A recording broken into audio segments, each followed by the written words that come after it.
오늘 아침 통장을 확인하셨나요? 카드값 납부일이 다가오는데 잔액이 부족해서 한숨이 나오지 않으셨나요? 자녀 학비, 병원비, 생활비 하나하나 계산하다 보면 머리가 지끈거리고 가슴이 답답해지는 그 순간. 여러분도 그런 경험이 있으실 텐데요. 어제 한 자매님이 제게 전화를 하셨습니다. 목소리가 떨리고 있었습니다. 목사님, 어떻게 해야 할지 모르겠어요. 매달 빚 갚느라 정신이 없는데 아이가 학원비를 더 내야 한대요. 11조도 제대로 못 드리고 있어요. 하나님 앞에 죄송하고 그런데 현실은 너무 막막하고. 그 자매님의 목소리를 들으며 제 마음도 함께 무거워졌습니다. 여러분, 정말 이해가 되시죠? 열심히 일하는데, 충성되게 사는데 왜 재정은 언제나 부족한 걸까요? 기도도 해봤습니다. 11조도 드렸습니다. 헌금도 했습니다. 그런데 왜 통장 잔고는 늘 바닥이고 빚은 줄어들지 않고 걱정은 더 늘어만 갈까요? 혹시 이런 생각 해보신 적 있으신가요? 하나님, 제가 뭘 잘못한 건가요? 왜 저만 이렇게 힘든 건가요? 밤에 잠들기 전 내일 낼 돈이 걱정돼서 잠을 설친 적 있으시지 않나요? 마트에 가서도 가격표를 보며 한참을 망설이다 카트를 비우고 나온 경험 있으시죠? 친구들이 외식하자고 할 때 핑계대며 거절했던 그 순간의 씁쓸함. 자녀에게 사주고 싶은 게 있는데 참아야 했던 그 마음. 이 모든 것들이 여러분의 영혼을 짓누르고 있습니다. 그런데 말입니다. 오늘 제가 여러분께 전하고 싶은 이야기가 있습니다. 한 자매님의 놀라운 간증입니다. 그분은 21일 동안 빌립보서 4장 말씀을 자면서 들었습니다. 그냥 듣기만 했습니다. 잠들기 전에 재생 버튼을 누르고 자는 동안 계속 흘러나오게 했습니다. 그리고 21일이 지났을 때 일어난 일은 정말 놀라웠습니다. 갑자기 예상치 못한 돈이 들어왔습니다. 오래전에 잊고 있던 보험금이 환급됐고 친척이 빌려갔던 돈을 갚겠다며 연락이 왔고 직장에서 성과급이 나왔습니다. 하나하나는 작은 금액이었지만 합쳐지니 그동안 막혀있던 재정의 문이 열리기 시작했습니다. 목사님, 믿어지지 않아요. 정말 믿어지지 않아요. 그분의 목소리에는 눈물이 섞여 있었습니다. 기쁨의 눈물이었습니다. 사랑하는 성도 여러분, 이것이 우연일까요? 아닙니다. 이것은 하나님의 말씀이 가진 능력입니다. 빌립보서 4장에는 재정 회복의 비밀이 숨겨져 있습니다. 단순히 돈을 벌게 해주는 말씀이 아닙니다. 하나님의 경제 원리가 담긴 말씀입니다. 세상의 경제 논리와는 완전히 다른 하늘의 경제 법칙입니다.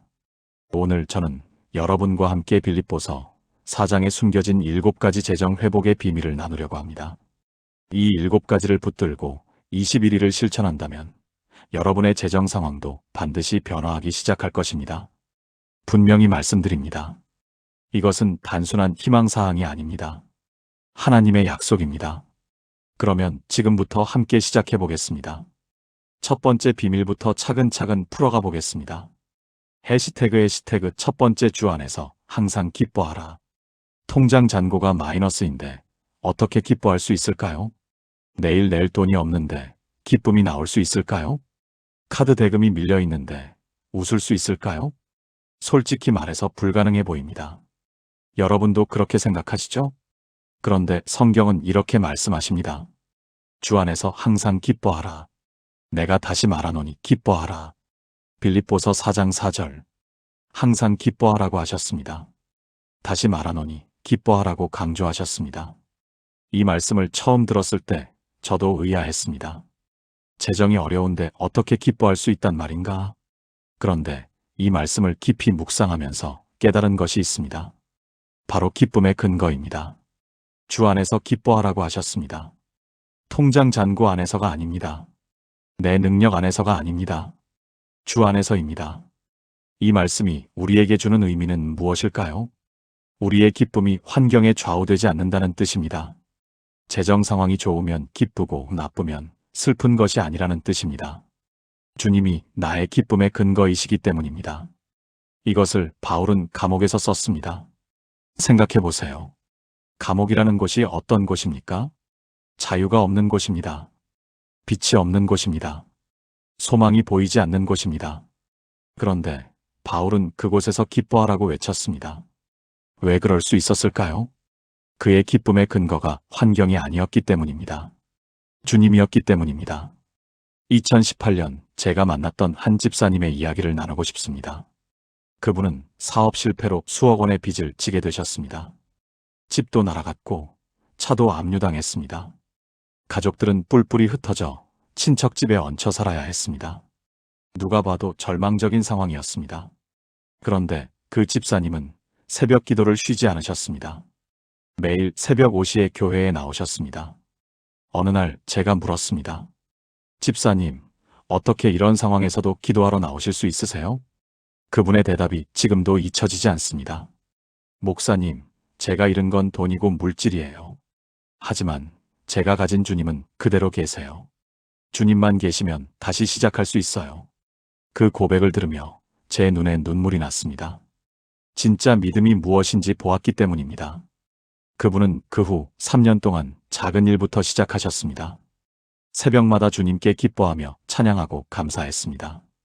재정 상황은 여전히 어려웠지만 마음의 평안은 잃지 않으셨습니다. 그리고 5년이 지난 지금 그분은 빚을 모두 갚고 새로운 사업을 시작하셨습니다. 더 놀라운 것은 그분의 간증을 듣고 많은 사람들이 예수님을 영접했다는 것입니다. 어떻게 이런 일이 가능했을까요? 주 안에서 항상 기뻐하라는 말씀을 붙들었기 때문입니다. 사랑하는 성도 여러분, 지금 여러분의 통장 잔고가 얼마입니까? 중요하지 않습니다. 지금 여러분이 진 빚이 얼마입니까? 그것도 중요하지 않습니다. 정말 중요한 것은 여러분 안에 주님이 계시다는 사실입니다. 주님이 계시면 기뻐할 수 있습니다. 주님이 계시면 다시 시작할 수 있습니다. 주님이 계시면 불가능이 가능으로 바뀝니다. 오늘부터 여러분의 고백을 바꾸시길 바랍니다. 돈이 없어서 불행해가 아니라 주님이 계셔서 행복해라고 고백하세요. 재정이 어려워서 절망적이야가 아니라 주님 안에서 소망이 있어라고 선포하세요.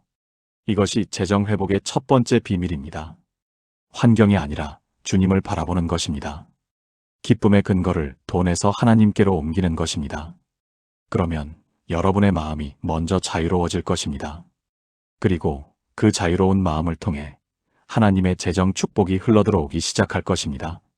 여러분, 지난주에 며칠이나 재정 걱정을 하셨나요? 아마 대부분 매일 하셨을 겁니다. 맞지 않나요? 아침에 눈 뜨자마자 걱정, 일하면서도 걱정, 잠들기 전에도 걱정. 이것이 우리의 현실입니다. 그런데 성경은 놀라운 말씀을 하십니다. 아무것도 염려하지 말고 다만 모든 일에 기도와 간구로 너희 구할 것을 감사함으로 하나님께 아뢰라. 빌립보서 4장 6절. 아무것도 염려하지 말라고 하셨습니다. 재정 걱정도요? 그렇습니다. 내일 낼 돈 걱정도요? 그렇습니다. 자녀 학비 걱정도요? 그렇습니다. 모든 걱정을 내려놓으라고 하셨습니다. 여러분, 이게 정말 가능한 일일까요?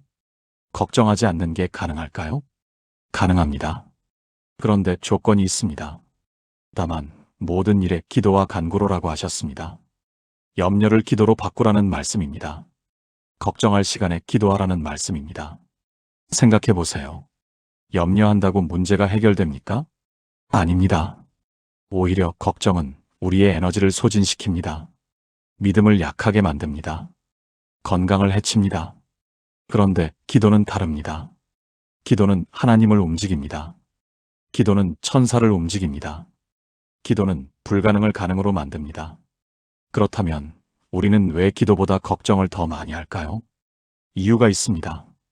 걱정은 내가 주도권을 쥐는 것 같은 착각을 주기 때문입니다. 내가 걱정해야 뭐라도 할 수 있지 않을까?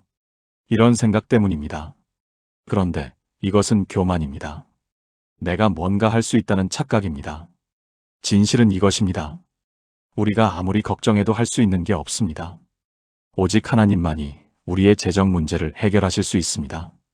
2020년 한 권사님의 간증을 나누겠습니다. 그분은 남편이 사업 실패 후 우울증에 걸려 일을 못하게 되셨습니다. 권사님, 혼자 식당 주방에서 일하며 가족을 부양하셨습니다.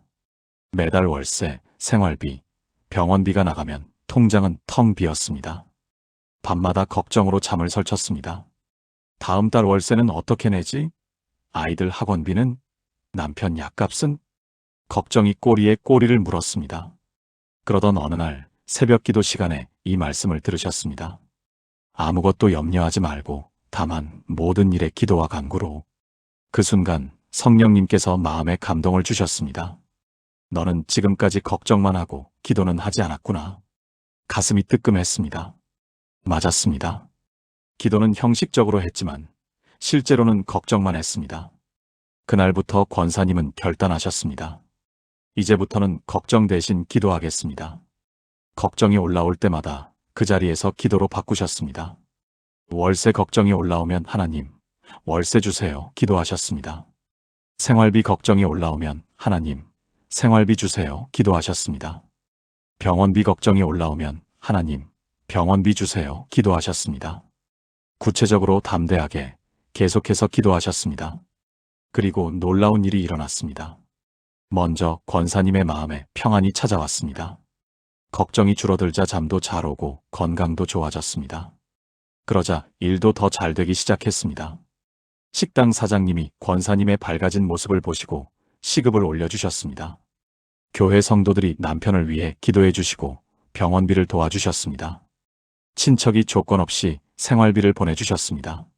하나하나는 작은 일이었지만 합쳐지니 큰 축복이었습니다. 3개월 후 권사님은 눈물로 간증하셨습니다. 염려를 기도로 바꾸니 하나님이 정말 응답하십니다. 사랑하는 성도 여러분, 지금 무엇이 걱정되십니까? 그 걱정을 지금 이 순간 기도로 바꾸십시오. 구체적으로 기도하세요. 하나님, 이번 달 카드값 200만 원을 주세요. 하나님, 자녀 학원비 50만 원을 주세요. 하나님, 병원비 30만 원을 주세요. 얼마가 필요한지 하나님께 정확히 아뢰세요. 하나님은 우리의 필요를 아십니다. 그리고 반드시 채워주십니다. 염려는 우리를 병들게 하지만 기도는 우리를 살립니다. 염려는 문을 닫지만 기도는 문을 엽니다. 염려는 하나님을 멀어지게 하지만 기도는 하나님을 가까이 모십니다. 오늘부터 염려하는 시간만큼 기도하세요. 그러면 여러분의 재정 상황이 반드시 바뀌기 시작할 것입니다. 해시태그 3번째 감사함으로 구하라. 여러분, 혹시 이렇게 기도하신 적 있으신가요? 하나님, 왜 저에게는 돈이 없나요? 왜 저만 이렇게 힘든가요? 솔직히 말씀드리면 저도 그렇게 기도한 적이 있습니다. 재정이 어려울 때는 불평과 원망이 먼저 나오지 않나요? 그런데 성경은 이렇게 말씀하십니다. 아무것도 염려하지 말고 다만 모든 일에 기도와 간구로 너희 구할 것을 감사함으로 하나님께 아뢰라. 빌립보서 4장 6절. 여기서 주목할 단어가 있습니다. 감사함으로입니다. 구하되 감사함으로 구하라고 하셨습니다. 불평하며 구하지 말고 원망하며 구하지 말고 감사하며 구하라고 하셨습니다. 이것이 하늘의 기도 원리입니다. 그런데 이상하지 않으세요? 없는데 어떻게 감사할 수 있을까요? 필요한데 어떻게 감사할 수 있을까요? 부족한데 어떻게 감사할 수 있을까요? 이것이 바로 믿음입니다. 받기 전에 감사하는 것입니다. 채워지기 전에 감사하는 것입니다. 이루어지기 전에 감사하는 것입니다. 왜냐하면 하나님이 반드시 응답하실 것을 믿기 때문입니다. 생각해 보세요. 우리가 자녀에게 무엇을 주려고 할 때 자녀가 어떻게 반응하면 더 주고 싶어집니까? 아빠 감사해요 하며 기뻐하면 더 주고 싶어집니다. 겨우 이것밖에 안 줘? 하며 불평하면 주기 싫어집니다. 하나님도 마찬가지입니다. 감사함으로 구하는 자녀를 보시면 더 주고 싶으십니다. 2019년 한 청년의 간증이 생각납니다. 그 청년은 대학을 졸업했지만 취업이 안 됐습니다. 아르바이트를 전전하며 생활했습니다. 월급은 얼마 안 됐고 등록금 대출 이자는 계속 불어났습니다. 친구들은 다 좋은 직장에 다니는데 자신만 뒤처진 것 같았습니다. 기도할 때마다 불평이 나왔습니다. 하나님, 왜 저만 이래요? 제가 뭘 잘못했나요? 그러던 어느 날 심야 기도회에서 이 말씀을 묵상하게 되었습니다. 감사함으로 하나님께 아뢰라. 성령님께서 마음에 책망하셨습니다. 너는 지금까지 불평만 하고 감사는 하지 않았구나. 그 순간 청년은 깨달았습니다. 자신이 얼마나 감사 없는 기도를 했는지를요. 그날부터 청년은 기도를 바꾸기 시작했습니다. 하나님, 아르바이트라도 할 수 있어서 감사합니다. 하나님, 건강한 몸을 주셔서 감사합니다. 하나님, 부모님이 계셔서 감사합니다. 하나님, 친구들이 있어서 감사합니다. 작은 것부터 하나하나 감사하기 시작했습니다. 그리고 구할 때도 감사함으로 구했습니다. 하나님, 좋은 직장을 주실 줄 믿고 미리 감사드립니다. 하나님, 빚을 갚게 하실 줄 믿고 미리 감사드립니다. 하나님, 재정을 회복시켜 주실 줄 믿고 미리 감사드립니다. 놀라운 일이 일어났습니다. 먼저 청년의 마음이 바뀌었습니다. 불평과 원망이 사라지고 기쁨과 평안이 찾아왔습니다. 그러자 주변 사람들이 청년의 변화를 알아보기 시작했습니다. 아르바이트 하던 카페 사장님이 청년의 밝은 모습을 보시고 정직원으로 채용해 주셨습니다. 그리고 6개월 후 그 카페 단골 손님 중 한 분이 자신의 회사에 추천해 주셨습니다. 면접을 보러 갔는데 면접관이 물었습니다. 힘든 시간을 어떻게 견뎠나요? 청년은 담담하게 대답했습니다. 감사 기도로 견뎠습니다. 없는 것에 불평하지 않고 있는 것에 감사했습니다. 그 대답을 들은 면접관이 고개를 끄덕였습니다. 당신 같은 사람이 필요합니다. 청년은 그 회사에 합격했고 지금은 그곳에서 성실하게 일하며 빚도 다 갚았습니다. 사랑하는 성도 여러분, 감사는 기적을 부르는 씨앗입니다. 감사는 하늘 문을 여는 열쇠입니다. 감사는 축복을 끌어당기는 자석입니다. 지금 여러분에게 없는 것을 세지 마세요. 있는 것을 세고 감사하세요. 통장 잔고는 적어도 생명은 있지 않습니까? 돈은 부족해도 사랑하는 가족이 있지 않습니까? 재정은 어려워도 하나님을 아는 복이 있지 않습니까? 오늘부터 감사 기도로 시작하세요. 하나님, 을 주셔서 감사합니다. 매일 감사 제목 10가지를 찾아 기도하세요. 그리고 구할 때도 감사함으로 구하세요. 하나님, 을 주실 줄 믿고 미리 감사드립니다. 이것이 하늘의 기도 원리입니다. 이렇게 기도하면 하나님이 반드시 응답하십니다. 재정이 어려우면 마음에 평안이 없습니다. 밤에 잠을 자도 깊이 잠들지 못합니다. 꿈에서도 빚쟁이에게 쫓기고 통장이 텅 비는 꿈을 꿉니다. 아침에 일어나도 개운하지 않습니다. 온종일 불안하고 초조합니다. 여러분도 그런 경험 있으시죠? 그런데 성경은 놀라운 약속을 하십니다. 그리하면 모든 지각에 뛰어난 하나님의 평강이 그리스도 예수 안에서 너희 마음과 생각을 지키시리라. 빌립보서 4장 7절. 하나님의 평강이 우리 마음과 생각을 지키신다고 하셨습니다. 여기서 지키다라는 단어는 원어로 프루레오입니다. 군사 용어입니다. 군인이 성을 지키듯 철통같이 지킨다는 뜻입니다.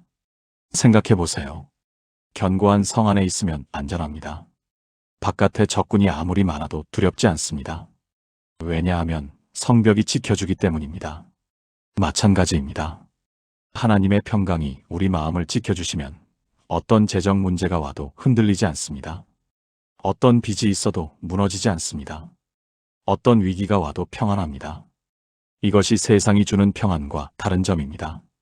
세상의 평안은 환경이 좋을 때만 있습니다. 통장에 돈이 있을 때만 평안합니다. 빚이 없을 때만 평안합니다. 그런데 하나님의 평안은 다릅니다. 환경과 상관없이 평안합니다. 통장이 비어도 평안합니다. 빚이 있어도 평안합니다. 왜냐하면 하나님께서 지켜주시기 때문입니다. 2021년 한 집사님의 간증입니다. 그분은 코로나19로 인해 운영하던 식당을 접어야 했습니다. 수천만 원을 투자했지만 다 날아갔습니다. 게다가 대출금도 있었습니다. 어떻게 갚아야 할지 막막했습니다.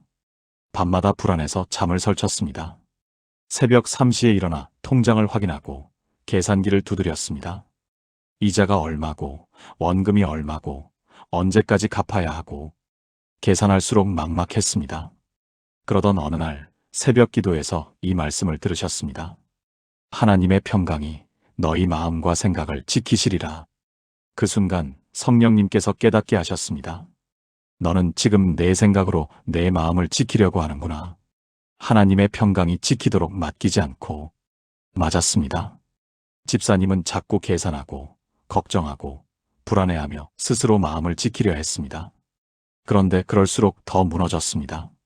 그날부터 집사님은 결단하셨습니다. 이제는 하나님의 평강이 내 마음을 지키도록 맡기겠습니다. 밤에 잠들기 전 이렇게 기도하셨습니다. 하나님, 제 마음과 생각을 지켜주세요. 하나님의 평강으로 제 마음을 가득 채워주세요. 그리고 잠들었습니다. 놀랍게도 그날 밤 깊이 잠들었습니다. 오랜만에 편안한 잠이었습니다. 아침에 일어났을 때 마음이 평안했습니다. 상황은 하나도 바뀌지 않았습니다. 빚은 그대로 있었고 통장은 여전히 비어 있었습니다. 그런데 마음이 달랐습니다. 불안하지 않았습니다. 초조하지 않았습니다. 하나님이 책임지실 거라는 확신이 생겼습니다. 그 평안을 붙들고 집사님은 다시 일을 시작하셨습니다. 작은 일부터 하나씩 하셨습니다. 배달 아르바이트도 하시고 청소일도 하셨습니다. 평안한 마음으로 일하니까 일도 잘 풀렸습니다. 사람들이 집사님의 밝은 모습을 보고 더 많은 일을 의뢰했습니다. 하나하나 모아가니 조금씩 빚을 갚을 수 있었습니다. 2년이 지난 지금 집사님은 빚의 절반을 갚으셨습니다. 그리고 새로운 사업도 준비하고 계십니다. 가장 큰 변화는 마음의 평안입니다. 예전에는 항상 불안했지만 지금은 평안합니다. 하나님의 평강이 마음을 지켜주고 계십니다. 사랑하는 성도 여러분, 여러분의 마음은 지금 어떻습니까? 재정 걱정으로 불안하십니까? 그 불안을 하나님께 맡기십시오. 스스로 지키려 하지 마세요. 하나님의 평강이 지키도록 맡기세요. 매일 밤 잠들기 전 이렇게 기도하세요. 하나님, 제 마음과 생각을 지켜주세요. 그리고 평안히 주무세요. 하나님의 평강이 여러분의 마음을 철통같이 지켜주실 것입니다. 그 평안 가운데서 하나님의 재정 축복이 흘러들어올 것입니다. 해시태그 5번째 자족하기를 배웠노라. 요즘 세상은 우리에게 끊임없이 말합니다. 더 가져라. 더 사라. 더 누려라. 광고를 보면 욕심이 생깁니다. 남들이 가진 걸 보면 부러워집니다. SNS를 보면 내 것이 초라해 보입니다. 여러분도 그런 적 있으시죠? 이것이 바로 불만족의 늪입니다. 아무리 가져도 만족하지 못합니다. 아무리 벌어도 부족합니다. 왜 그럴까요? 비교하기 때문입니다. 남과 비교하고, 과거와 비교하고, 기대와 비교합니다. 그런데 바울은 놀라운 고백을 합니다. 내가 궁핍함으로 말하는 것이 아니니라. 어떠한 형편에든지 나는 자족하기를 배웠노라. 빌립보서 4장 11절. 자족하기를 배웠노라고 하셨습니다. 배웠다는 것은 자동으로 되는 게 아니라는 뜻입니다. 훈련이 필요하다는 뜻입니다. 연습이 필요하다는 뜻입니다. 그렇다면 어떻게 자족을 배울 수 있을까요? 바울은 계속해서 말합니다. 나는 비천에 처할 줄도 알고 풍부에 처할 줄도 알아. 모든 일 곧 배부름과 배고픔과 풍부와 궁핍에도 처할 줄 아는 일체의 비결을 배웠노라. 빌립보서 4장 12절. 비천에 처할 줄도 알고 풍부에 처할 줄도 안다고 하셨습니다. 환경이 어떻든 상관없이 만족한다는 뜻입니다. 이것이 진짜 자족입니다. 많이 가져서 만족하는 게 아니라 적어도 만족하는 것입니다. 풍요로워서 감사한 게 아니라 궁핍해도 감사하는 것입니다. 2022년 한 권사님의 간증을 나누겠습니다. 그분은 평생 절약하며 사셨습니다. 옷도 제일 싼 걸 사시고 음식도 할인하는 것만 사셨습니다. 외식은 거의 안 하시고 여행도 안 가셨습니다. 모든 걸 아끼고 절약하셨습니다. 그런데 마음은 늘 불만족스러웠습니다. 남들은 다 좋은 옷 입고 좋은 음식 먹고 여행도 다니는데 나는 왜 이렇게 살아야 하나?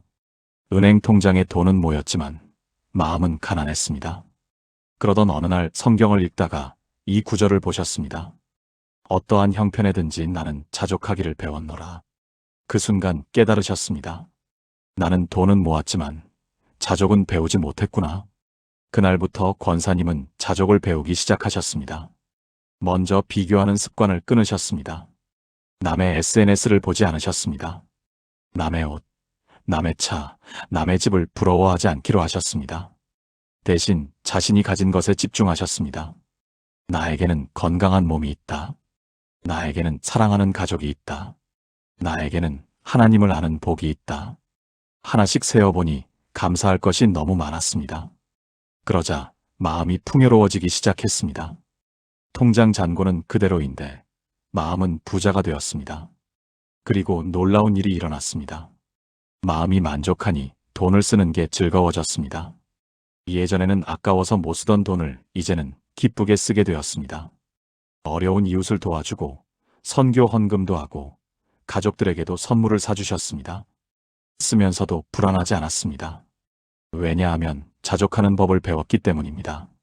많든 적든 만족할 수 있게 되었기 때문입니다. 더 놀라운 것은 그렇게 쓰는데도 통장 잔고가 줄지 않았다는 것입니다. 오히려 더 늘어났습니다. 하나님께서 채워주셨기 때문입니다. 자족하는 자에게 하나님은 더 많이 주십니다. 사랑하는 성도 여러분, 여러분은 지금 만족하고 계십니까? 아니면 늘 부족하고 불만스럽습니까? 자족은 가진 것에 많고 적음이 아닙니다. 마음의 문제입니다. 많이 가져도 불만족할 수 있고 적게 가져도 만족할 수 있습니다. 오늘부터 자족을 배우십시오. 비교하는 습관을 끊으십시오. 가진 것에 감사하십시오. 그러면 여러분의 마음이 먼저 부자가 될 것입니다. 그리고 그 마음의 풍요로움을 통해 하나님의 재정 축복이 흘러들어올 것입니다. 재정이 어려우면 무기력해집니다. 나는 안 돼. 나는 못해. 이런 생각이 자꾸 듭니다. 일도 하기 싫고, 기도도 하기 싫고, 아무것도 하기 싫어집니다. 그냥 포기하고 싶어집니다. 여러분도 그런 순간이 있으셨죠? 그런데 바울은 놀라운 선언을 합니다. 내게 능력 주시는 자 안에서 내가 모든 것을 할 수 있느니라. 빌립보서 4장 13절. 모든 것을 할 수 있다고 하셨습니다. 어떻게 그럴 수 있을까요? 내게 능력 주시는 자 안에서라고 하셨습니다. 내 능력이 아니라 하나님의 능력입니다. 내 힘이 아니라 하나님의 힘입니다. 여기서 능력이라는 단어는 원어로 엔디나모입니다. 다이나마이트의 어원입니다. 폭발적인 능력을 의미합니다. 하나님께서 우리에게 다이나마이트 같은 능력을 주신다는 뜻입니다. 그 능력이 우리 안에 있으면 불가능이 가능으로 바뀝니다. 막혔던 길이 열립니다. 안 되던 일이 됩니다. 2023년 한 집사님의 간증입니다. 그분은 50대 중반에 갑자기 직장에서 해고당하셨습니다. 나이도 많고 특별한 기술도 없고 재취업이 거의 불가능해 보였습니다. 실업급여를 받으며 구직 활동을 했지만 번번이 떨어졌습니다. 이력서를 넣어도 나이 때문에 면접 기회조차 없었습니다. 점점 자신감이 떨어졌습니다. 나는 이제 끝났어. 누가 나 같은 사람을 쓰겠어? 그러던 어느 날 새벽 기도에서 이 말씀을 들으셨습니다. 내게 능력 주시는 자 안에서 내가 모든 것을 할 수 있느니라. 그 순간 성령님께서 마음에 불을 지피셨습니다. 너는 할 수 없지만 나는 할 수 있다. 집사님은 무릎 꿇고 기도하셨습니다. 하나님, 제 능력으로는 할 수 없습니다. 하지만 하나님의 능력으로는 할 수 있습니다. 하나님께서 능력을 주세요. 그날부터 집사님은 달라지셨습니다. 나는 안 돼가 아니라 하나님은 하실 수 있어라고 고백하기 시작하셨습니다. 그러자 마음에 용기가 생겼습니다. 다시 이력서를 넣기 시작하셨습니다. 떨어져도 낙심하지 않으셨습니다. 하나님께서 능력을 주시니 나는 할 수 있다고 고백하며 계속 도전하셨습니다. 그리고 3개월 후 한 중소기업에서 연락이 왔습니다. 면접을 보러 갔는데 면접관이 물었습니다. 나이도 많으신데 왜 이 일을 하고 싶으신가요? 집사님은 담대하게 대답하셨습니다. 제 능력으로는 부족하지만 하나님께서 능력을 주셔서 모든 것을 할 수 있습니다. 그 능력으로 회사에 유익이 되도록 최선을 다하겠습니다. 면접관이 놀란 표정으로 물었습니다. 믿음이 대단하시네요. 그리고 일주일 후 합격 통보가 왔습니다. 지금 집사님은 그 회사에서 성실하게 일하고 계십니다.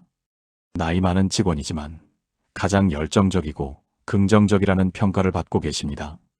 어떻게 이런 일이 가능했을까요? 내게 능력 주시는 자 안에서 모든 것을 할 수 있다는 말씀을 붙들었기 때문입니다. 사랑하는 성도 여러분, 지금 무엇이 불가능해 보입니까? 재취업이 불가능해 보입니까? 빚 갚는 게 불가능해 보입니까? 사업 재기가 불가능해 보입니까? 여러분의 능력으로는 불가능할 수 있습니다. 그러나 하나님의 능력으로는 가능합니다. 오늘부터 여러분의 고백을 바꾸십시오. 나는 안 돼가 아니라 하나님은 하실 수 있어라고 고백하세요. 내 힘으로는 못해가 아니라 하나님의 능력으로 할 수 있어라고 선포하세요. 그 고백을 붙들고 다시 일어나 도전하세요. 하나님께서 다이너마이트 같은 능력을 주실 것입니다. 그 능력으로 여러분의 재정 문제가 폭발적으로 해결될 것입니다.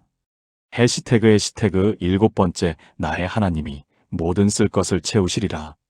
지금까지 6가지 비밀을 나누었습니다. 그리고 이제 마지막 7번째입니다.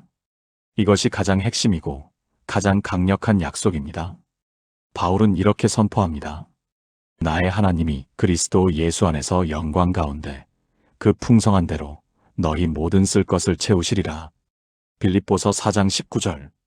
이 한 구절에 모든 답이 있습니다. 하나하나 뜯어보겠습니다. 첫째, 나의 하나님이라고 하셨습니다. 남의 하나님이 아니라 나의 하나님입니다. 여러분의 하나님입니다. 개인적이고 친밀한 관계입니다. 둘째, 채우시리라고 하셨습니다. 채우실지도 모른다가 아니라 채우시리라입니다. 확실한 약속입니다. 변하지 않는 약속입니다. 셋째, 모든 쓸 것을이라고 하셨습니다. 어떤 쓸 것입니까?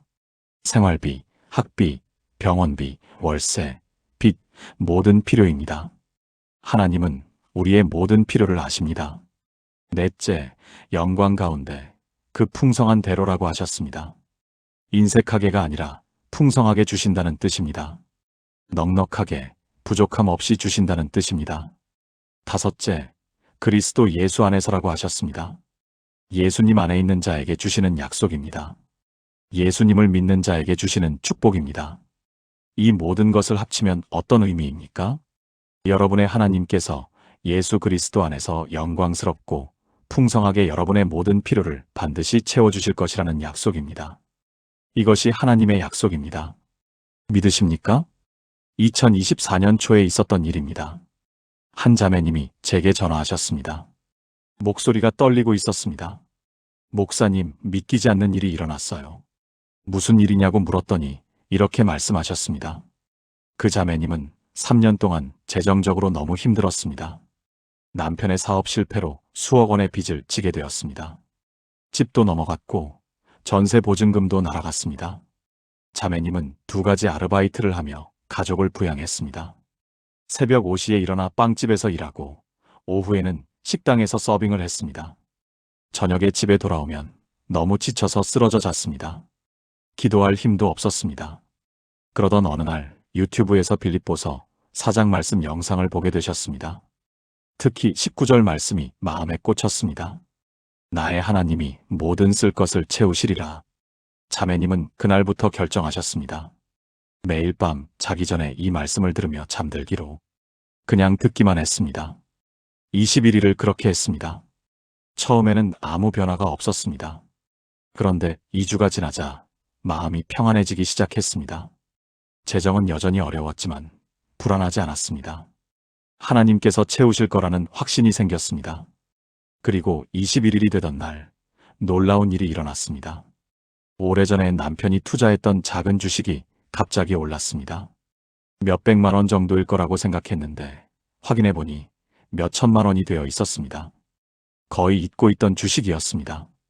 그리고 그 다음 날 친척이 연락을 해왔습니다. 예전에 빌려간 돈 갚을게. 자매님도 잊고 있던 돈이었습니다. 그리고 일주일 후 남편이 새로운 일자리를 구했습니다. 작은 회사였지만 안정적인 월급을 받을 수 있었습니다. 하나하나는 작은 일이었지만 합쳐지니 큰 축복이었습니다. 막혀있던 재정의 문이 열리기 시작했습니다. 자매님은 눈물로 고백하셨습니다. 목사님, 하나님의 약속은 정말입니다. 나의 하나님이 정말로 모든 쓸 것을 채우십니다. 사랑하는 성도 여러분, 이것이 하나님의 약속입니다. 여러분의 하나님께서 여러분의 모든 필요를 채우십니다. 생활비를 채우십니다. 학비를 채우십니다. 병원비를 채우십니다. 빚을 갚게 하십니다. 영광 가운데 풍성하게 채우십니다. 이것을 믿으십니까? 그렇다면 이 말씀을 붙드십시오. 매일 이 말씀을 고백하십시오. 나의 하나님이 그리스도 예수 안에서 영광 가운데 그 풍성한 대로 나의 모든 쓸 것을 채우시리라. 자기 전에 이 말씀을 들으며 주무십시오. 21일을 계속하십시오. 그러면 여러분의 재정 상황이 반드시 바뀌기 시작할 것입니다. 하나님의 약속은 변하지 않습니다. 하나님의 약속은 반드시 이루어집니다. 사랑하는 성도 여러분, 지금까지 빌립보서 4장에 숨겨진 7가지 재정 회복의 비밀을 함께 나누었습니다. 다시 한번 정리해 보겠습니다. 첫째, 주 안에서 항상 기뻐하라. 환경이 아니라 주님을 바라보는 것입니다. 둘째, 아무것도 염려하지 말라. 걱정 대신 기도로 바꾸는 것입니다. 셋째, 감사함으로 구하라. 불평이 아니라 감사로 기도하는 것입니다. 넷째, 하나님의 평강이 지키시리라. 하나님의 평안으로 마음을 지키는 것입니다. 다섯째, 자족하기를 배우라. 비교하지 않고 가진 것에 만족하는 것입니다. 여섯째, 내게 능력 주시는 자 안에서 내 힘이 아니라 하나님의 능력으로 사는 것입니다. 일곱째, 나의 하나님이 모든 쓸 것을 채우시리라. 하나님의 약속을 붙드는 것입니다. 이 7가지가 여러분의 삶에 실제가 되기를 바랍니다. 단순히 아는 것에 그치지 마시고 실천하시길 바랍니다. 오늘부터 21일 동안 이 말씀을 붙들고 기도하십시오.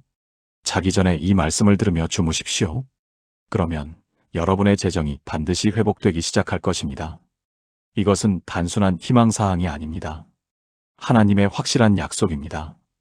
여러분도 이 말씀으로 재정 회복을 경험하신 분이 계시다면 아래 댓글에 아멘이라고 남겨주세요. 또한 이 영상이 도움이 되셨다면 좋아요를 눌러주시고 재정으로 어려움을 겪고 있는 분들과 함께 나눠주세요. 여러분 모두의 재정 위에 하나님의 풍성한 축복이 넘치기를 기도합니다. 나의 하나님이 그리스도 예수 안에서 영광 가운데 그 풍성한 대로 여러분의 모든 쓸 것을 채우실 것입니다. 이것을 믿고 선포합니다. 주님의 이름으로 축복합니다.